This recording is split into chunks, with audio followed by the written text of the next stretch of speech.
Fantastic. So docu games moving beyond fiction. Yeah, the end of fun. Or the end of fun. Or the end of fun. Yes, I would like to start my talk in the British tradition of an apology. I only had English for 3 years in school, so I hope you can understand my grammatically incoherent ravings over the next half an hour. So, as we all have understood already, my name is Georg Hobmeier. I'm a media artist and game designer, and I'm speaking today on behalf of two entities, the German game design studio Causa Creations and the Austrian art collective Gold Extra. I think you can already grasp the difference, neat company logo and, yeah, stolen from Queen. Now, what are docu games? Oh, that was a mistake. Yesterday I met two Swedish gentlemen in the queue, and they asked me, "So what are you doing here?" "Yeah, I'm giving a talk about docu games." And they were like, "What? What are docu games? I never heard about docu games." And the fact is, there is no Wikipedia article about docu games. So we have to ask ourselves the question, do docu games exist? Does anything exist without a Wikipedia article? So we actually have to go on a quest now, like in the spirit of adventure games, and find where we could find these traces of docu games. There is actually a small subsection under immersive journalism where docu games are mentioned, but let's go and venture out into the wilderness. Well, obviously we have to start with documentary film, something that docu games clearly want to connect to. Let it be stated for now that films are, of course, of a really, really different nature than games, and the humble beginnings of film themselves, with the exception of animations, were of a documentary nature. I think some of the first films were, for example, like a train entering a station or workers leaving a factory. So we can say that most films capture reality through cameras, while games are an expression of rules and code. So let's go back to the very beginning of games too. This is a marvelous example from the 1950s. This is Bertie the Brain, basically like a digital version of an analog game. Admired by the amazing Danny Kaye at this point. Very, very non-documentarian, of course. Another example is, for example, we all know this game, don't we? It's the... Adventure. Yes, or Colossal Cave Adventure. Now also, like a brilliant game where we can do things such as get lamp, but it's not of any documentary nature, it's not connected to reality, although the author was in fact a cave explorer in his free time. It gets a little bit more interesting if you look at military applications of gaming, or that even precede the beginnings of digital games, particularly simulators or simulation games. Now, the flight simulator genre was one of the earliest military application of games. And even before that, there were analog versions of that. It was very expensive to take someone who couldn't fly an aeroplane into like an actual aeroplane, teach him to fly, while he had to fight the Red Baron, for example. So they invented these neat little machines. I think that's something from the American Army in the 1930s. So people could actually learn to fly. And after the Second World War, of course, there was a huge explosion in funding for this kind of applications. Simulation of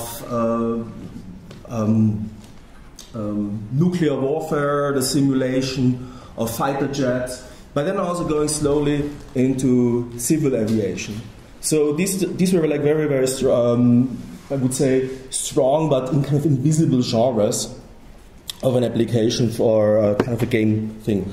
So it was only in the 1980s when this kind of development slowly went into a more commercial market or like a consumer market where people could play, for example, games like F-18 Interceptor. If you look back now at these games, they're absolutely dreadful. You just see these lines, and then like those lines over there, and then there's a lot of thing coming, and it's the enemy, and you have to go up. So in terms of usability, they're a nightmare and have little to do with reality. But that was the entertainment of the 1980s. Now, out of this, several markets emerged.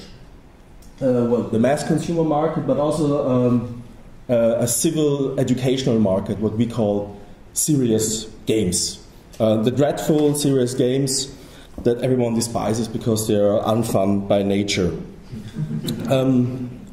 In the recent years, however, we have seen emerging grey areas, and that has a lot to do with the democratization of tools. That, as many of us here now, we finally have access to other tools, and we can. It's much easier for individuals to create games than it used to be like 20 years ago. So unruly designers started to ignore those borders, and new hybrid genres emerged. Designers could also say, hey, I don't want to make a game about orcs or elves, I want to make a game about poverty, or a Ukrainian man in his hotel that is afraid that his cat is being taken away. This also happens from the other side. This is like my earliest exposure to this sort of hybrids was this game, America's Army. Did anyone here play America's Army? Ah, yeah, shameful hands are being raised. It's actually, it's a very weird game because it is a simulation game, and you have to give credit to the American Army. That, you know, it makes it very realistic. 2 bullets are enough to kill you. You know, you can't take 15 bullets and run around and you bleed to death. At the same time, it's also incredibly vile propaganda. You know, it constantly repeats the idea, oh, you're the American warrior, and there's this guy with a beard over there, please shoot him in the face. So before I'm going to name like a few less unpleasant examples of so-called docu games, I'm just going to want to set down a few properties. So I would say like docu games are non-fictional. They are a translation of reality into a game. Most of them involve a certain kind of research and or a strong personal connection. There's also autobiographical games who are for documentary nature. And then there's an additional design goal, and this is already where the problem starts: transfer of knowledge or the establishment of some kind of empathy towards what is being portrayed. Now, I want to start with kind of a very, very known game called Phone Story. Who here has played Phone Story or heard about it? Oh, not that many. That's quite interesting. So Phone Story is by Molle Industria. It's a fantastic small collection of mini-games that tell you how your phone basically was made, how it was being manufactured, where the resources come from, the enthusiasm when the phone gets bought, and what happens during recycling.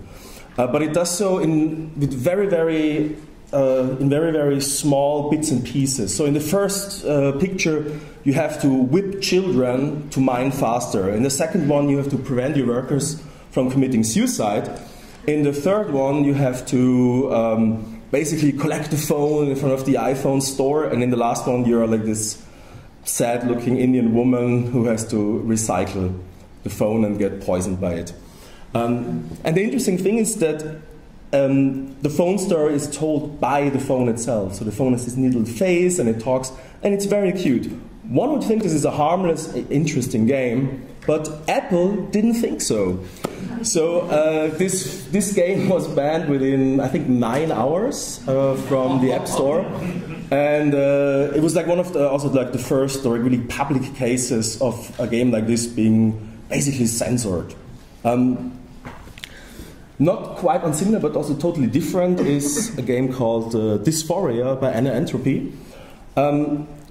It's again, it's a collection of mini games, but in a much more abstract way. And what Dysphoria does, it basically is an autobiographical rendition of the author's struggle with its sex change. And it's always this. So it doesn't depict any sort of reality. It's like, for example, here you have to fit something through a hole and it doesn't quite fit through, and it feels uncomfortable. So it kind of finds these metaphorical translations of minigames into something that is equal to how the author feels in this particular situation.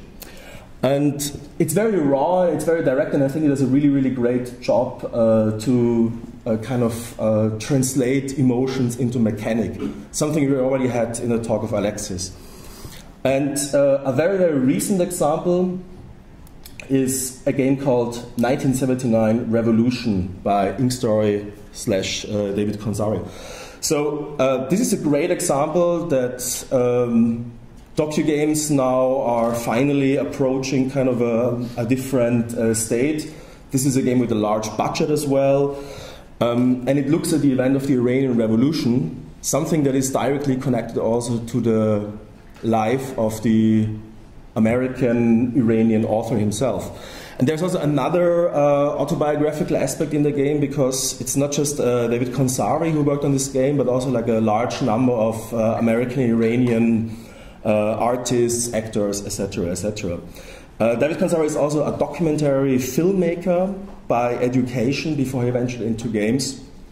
So I think this is hopefully marking the beginning of what might eventually lead towards a Wikipedia entry. Now, I myself came from the media arts into game development around the year 2008. I already stopped playing America's Army and I got interested in modding. And the first project I made was called Frontiers, and it was kind of a perversion of a multiplayer shooter that confronted players in various scenarios of migration at the borders of the so-called Fortress Europe, where you were either a policeman or a refugee trying to struggle. So you either had to cross the border or prevent the border from being stormed by an amount of refugees. This was a Half-Life 2 modification, and it became quite popular, but this was also like, at this point the market in the modding scene wasn't that crowded, so if you had a bit of an advanced project you can get very, very large numbers of downloads. What put us apart from our friends in the modding scene was not only that we had a political theme, I mean games like Insurgency had that too, but that we did actually research. So we didn't just sit at home and look stuff up on the internet. It's like, oh, that's interesting, I'm going to put this picture into the game. But we actually went to Ceuta, to the border of the European Union in the east, and we interviewed people. We took screenshots of the ground to have the original textures, which is a little bit over the top if you ask me. So we had a very, very different impression of making a game, because it was connected to our personal experience of actually being in this position and actually talking to these people and interviewing them. And the game itself wasn't very good, I must say. It was like a fun playing catch multiplayer game, but it was more of a discursive tool that wanted to lure players into confronting a different reality through a computer game.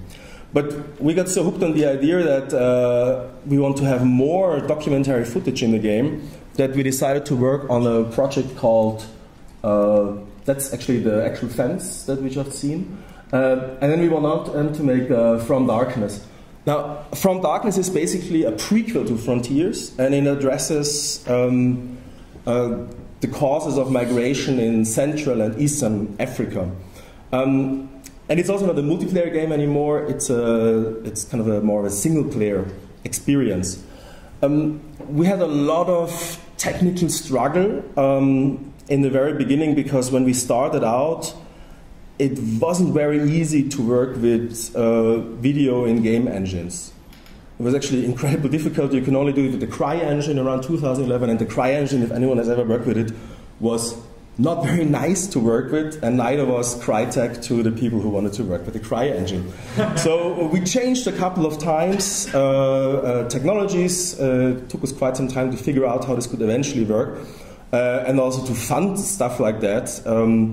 But we did end up getting enough funding to go to Africa, particularly to Kenya and Uganda, shoot 45 hours of interview footage, which of course is way too much, but that wasn't my fault. And then blend it together into kind of like a hybrid of walking simulator with filmed material. I'm just going to give you like a few impressions of the game now. It's currently stuck in an alpha phase, I would say.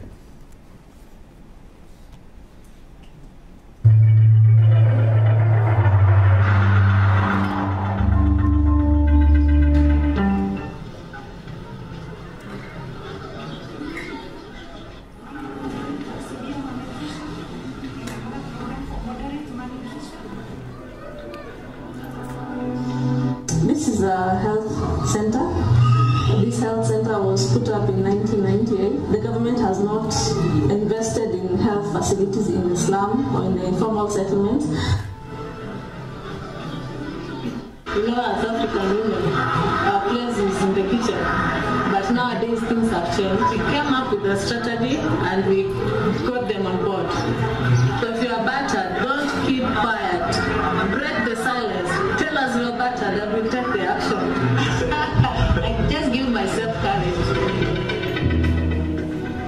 The time they came, when they overcome us and they burnt this place. Even we had a tank here at this water point. One of them was burnt down.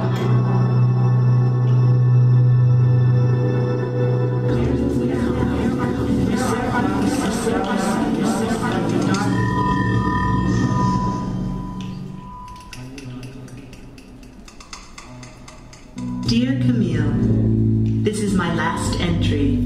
I haven't found you, and I did not expect to find you. But I found a lot of friends, and I want to tell their story and your story. Sorry, now I spoiled the entire game for you, so you know how it ends. No, there's no storyline in the sense that you have like great revelation. There's like a fictional storyline, like an old woman from Belgium who kind of follows the footsteps of her long dead daughter, who was a journalist in Eastern Africa. And then she meets all these people and basically talks to them. But this is, of course, all interview footage that we made ourselves in Eastern Africa. So it's a kind of a strange hybridization.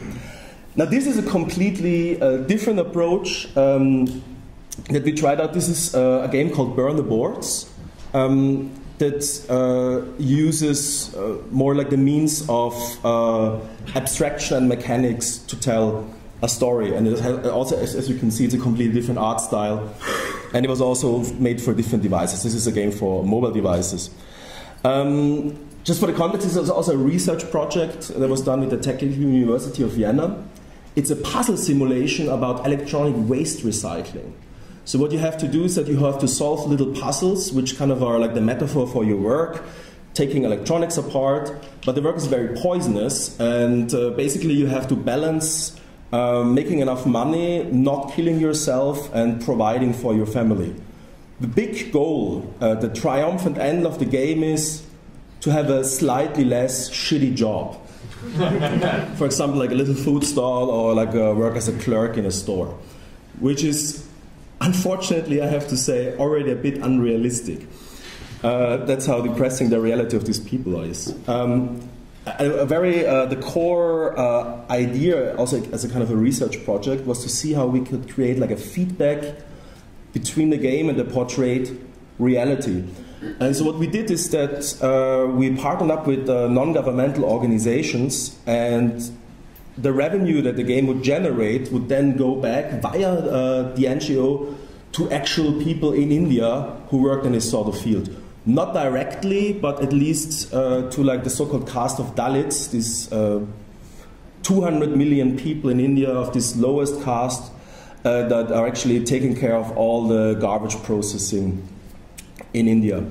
Unfortunately, this was just like a small research project, so we didn't have the means to kind of launch this in a grand scale, but in 2015 it was simply not possible to be viral in the mobile market anymore. So, but I think it's an interesting experiment that could still be worth pursuing in the future of how games could also function for fundraising.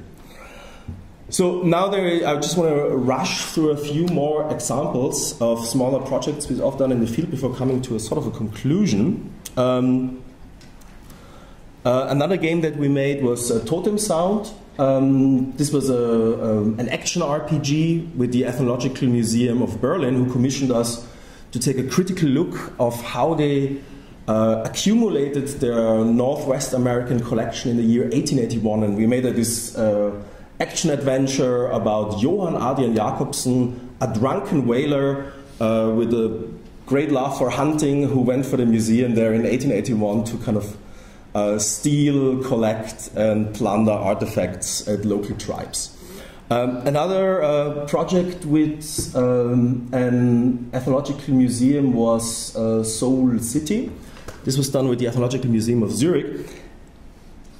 This was a very, very interesting process. Well, first of all, it was done with, with like a Swiss museum, so that means we were paid adequately. It was really nice already. But also we had a lot of material to work from. Basically, with Totem Sound, we only had the biography of the guy and a bit of text.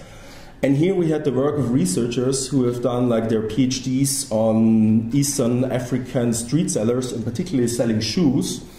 And we also had artists in Eastern Africa, in Dar es Salaam in Tanzania to be precise, who were working together with us to make the game. So all the art in the game, except of course for the icons, all these characters on the streets are actually streets in Dar es Salaam. And the shoe sellers that you would see on other screens who kind of advise you on how to play the game, they are also actually people who work there in this sort of profession. Now, what kind of is very different with Soul City compared to the other games we've seen before, that it doesn't use narration as strongly as the other games. It really tries to work through the mechanics of what it means to sell shoes, to negotiate, but it doesn't use these large chunks of texts that are actually a little bit in the way of getting into the groove. We're still very, very busy with other projects that I just very briefly mentioned. That's, for example, the Rhesus Paradox, a casual RTS game that we try to develop together with Amnesty International, and which also constantly leads to the conclusion that it's very, very difficult for game designers to work together with NGOs, because entities that are not really compatible also in terms of time. Or this is something you already seen in the very first screenshot. This is something called The Fall. This is one of the first VR games that we work with. It's a Brechtian shooter that's quite a statement, isn't it? It's a Brechtian shooter, ladies and gentlemen, that takes place in the ruins of the airport of Donetsk and basically tells you the life story of every person you kill. And of course we want to release it to the Russian market. And last but not least, this is like a first material from Path Out, which is an autobiographical game with a Syrian designer, camouflaged as a JRPG. So we're really trying to make like a fun game about someone who's been kind of exposed to an incredibly awful situation.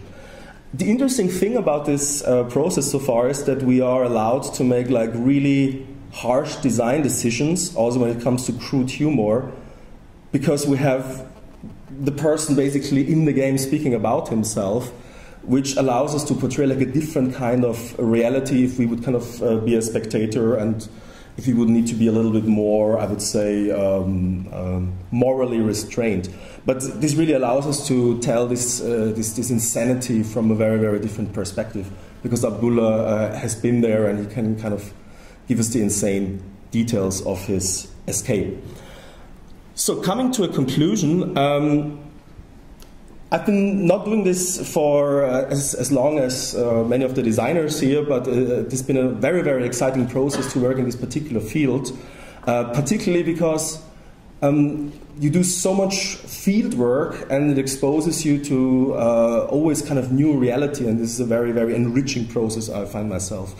Interestingly enough, it's economically viable if you like a small budget. So we do mostly small projects, but there is like a tremendous amount of funding opportunities for this kind of work out. We work with political educational grants, science grants, art grants, commissions from museums, you name it. It's really kind of a viable niche to operate here.